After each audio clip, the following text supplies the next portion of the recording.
everyone, it's Sandra and it's Saturday, October the 8th.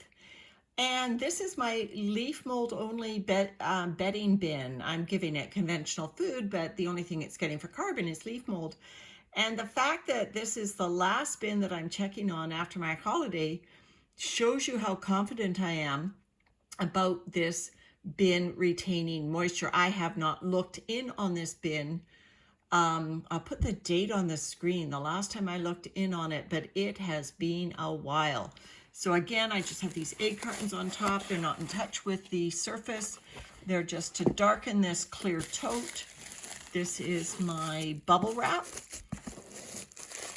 And let's just see what's going on. We've got worms on the bubble wrap, so I will fold it in on itself to keep them safe. There we go. I'll just move that aside. I can see no sign of my feeding marker, which they did to me the last time, or the time before, the little monkeys. This is really breaking down. It's compressed. It's fluffy as soon as I put my hands into it. It is moist, but I can tell that the material is settling and compressing. So those of you who want to use leaf mold in an indoor bin, this is what I'm showing. And look at these beautiful worms. They're happy. But guys, where did you put your feeding marker? It was a little piece of egg carton. You've hidden it on me again. They did it once before. Interesting. Okay, this is just a pine cone. I guess we'll have to go for a little bit of a search. The moisture in here is fabulous.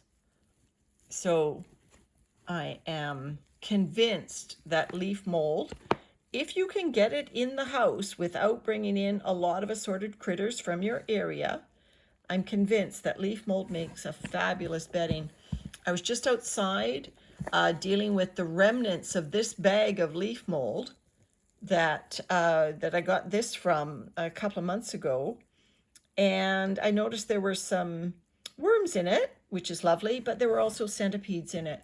So, you know, you don't want to introduce pests to your house, certainly. And centipedes aren't good for worms either. So, you know, that's the one caution about leaf mold is if the leaves have attracted pests, then you could be bringing in trouble. All right, here's an avocado shell. Let's just empty it out. Oops. There was a little party going on. There still is. There's still a party going on in the avocado shell. So there they are. That was one of our rotten avocados. There's our little avocado worm ball. So there they are, all in the avocado shells. I'm just going to leave them in there. They're obviously going to clean it out. These worms are getting the best of both. They're getting the highest quality carbon you can feed a worm, in my opinion, and they're getting, you know, semi-regular food as well. So now the question becomes, when do I say that these are castings and not leaf mold? Because if you've ever seen totally finished leaf mold, it looks a lot like worm castings. So if anybody has done this before, please let me know. How do I know when this is leaf mold or when this is, leaf mold versus castings? And the other challenge is how am I going to dry this out? Because as it does turn the corner to castings, it's probably, as it turns that corner, it's going to get more and more retentive for moisture. And you know, if you're like the rest of us, we work in shredded cardboard or other carbon sources. I use dried pulverized leaves. I guess I could do that. I've called this a leaf mold only worm bin, but I guess I could put some of my powdered leaves in here to dry this out. You can see the worms are in all corners. This bedding is food, so the worms are in all corners. They are happy. They're all the same stock as my other red wigglers, but they're plump, which I think indicates hydration as well as food. Oops, I'm sorry, guys. Forgot about that avocado. Knocked you all out. Sorry. There we go. In you go. But they look well hydrated, these worms. Well, if they have to be. This is so moist.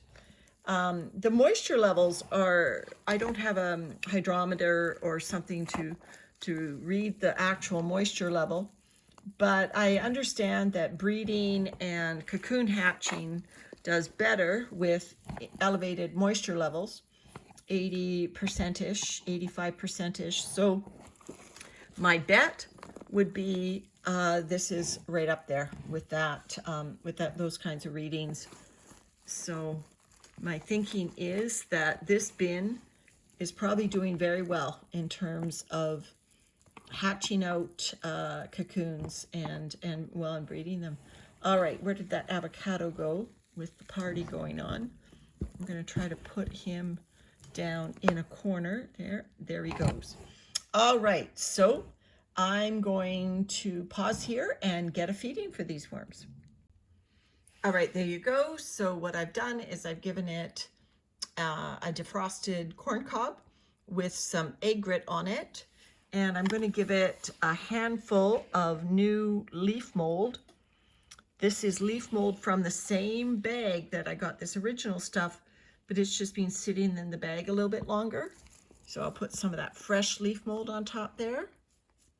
Again, it's semi-processed. It's been in the bag almost 12 months now, since October 23rd last year, and it's the 8th of October.